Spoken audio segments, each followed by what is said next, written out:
दादा, आईला अजून काय काय बघायला लागतंय काय माहित. नाही, हे असंच काहीतरी होणार आहे हे मला माहित होतं. आईला बहुतेक अंदाज नव्हता, म्हणून धक्का बसला.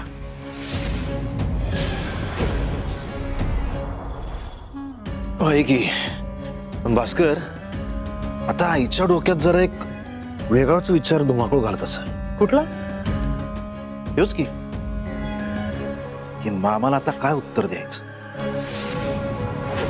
नाही म्हणजे मामाला या सगळ्या गोष्टी समजल्यावर मामा काय थैथयाट घालल याचा विचार असेल ना डोक्यात.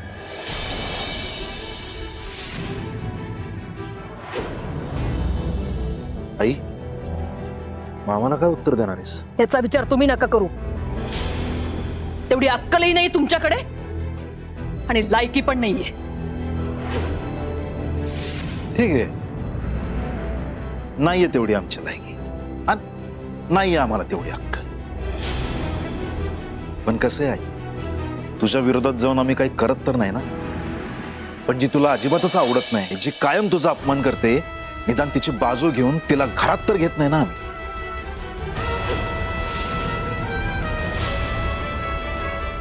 जाऊ दे रे दादा, तो धैर्य कसाही वागला, किती आईच्या मनाविरुद्ध वागला आणि किती त्या सावीची बाजू घेतली ना, तरी आईला त्या धैर्याचाच पोरका. आपलं काय नाही, ज्याचं करावं भलं ते म्हणते माझंच खरं.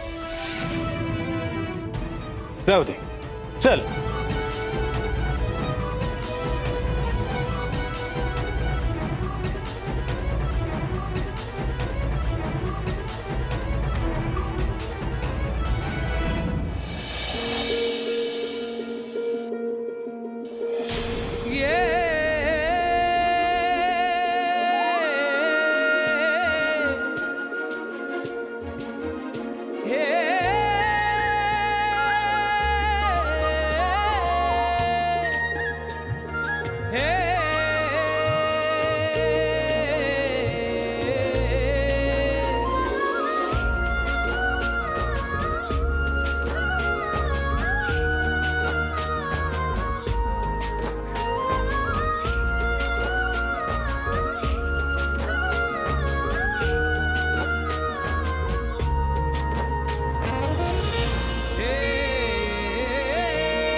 धैर्य आधी आई पुढं आणि आता सगळ्यांपुढं तुम्ही बायको म्हणून माझा स्वीकार केला.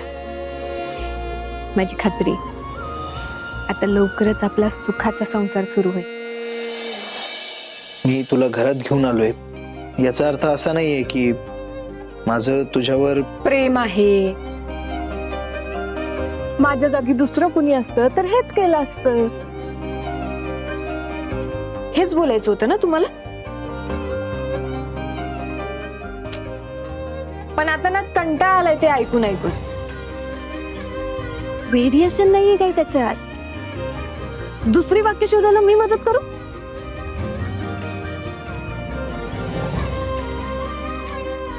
आणि हा, अजून एक गोष्ट तुम्हाला विचारायची होती.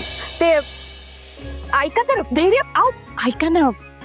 म्हणजे मला विचारायचं होतं की लोक काय बोलतील म्हणून तुम्ही मला घरात घेऊन आला, बरोबर? पण मुजुमदार कधीपासून लोकांचा विचार करायला लागले हो?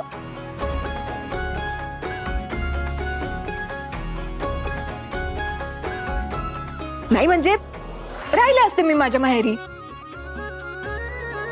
काय फरक पडला असता तुम्हाला?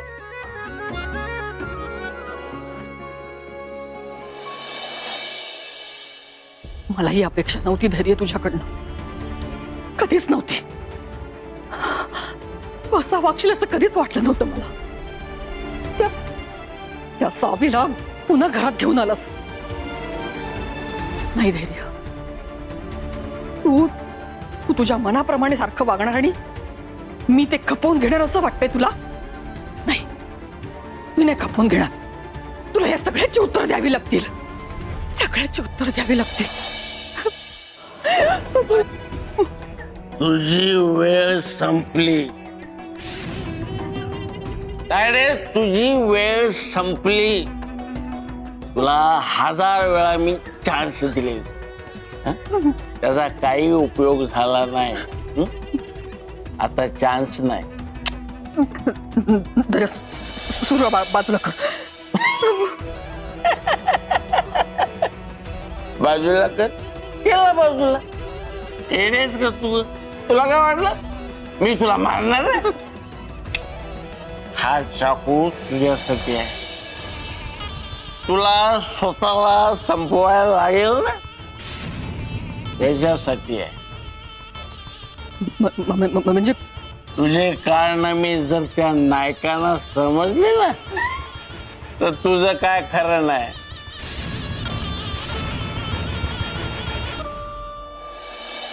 धैर्य ऐका तर. तुम्हाला माहितीये, मला नेहमी वाटेच तुम्ही ना बाकी मुजुमदारांपेक्षा एकदम वेगळे आहे. आणि आता तर तुम्ही माझं मत एकदम ठाम केलंय. फक्त ना एक माझ्या मनात सारखा प्रश्न होता बघा, की धैर्य मुजुमदार नक्की कस संपले जरी सारे तरी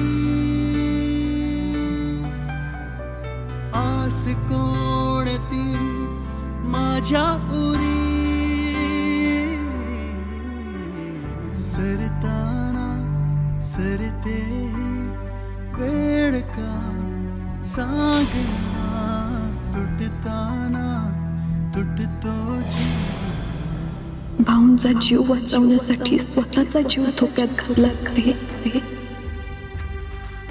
स्वतःच्या स्वार्थासाठी माझी फसवणूक केली ते आईच्या शब्दासाठी वाटेल ते करायची तयारी असलेली ते का माझा स्वाभिमान जपण्यासाठी मला निर्दोष सिद्ध करण्यासाठी जीवाच्या आकांताने लढले ते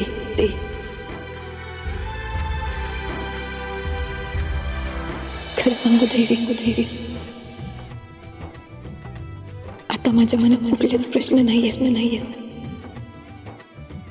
कारण धैर्य, तुम्ही हे जे काय वागताय त्याच्या मागे तुमची जी काय कारणं असतील, मी ती सगळी कारणं शोधून काढणार आहे.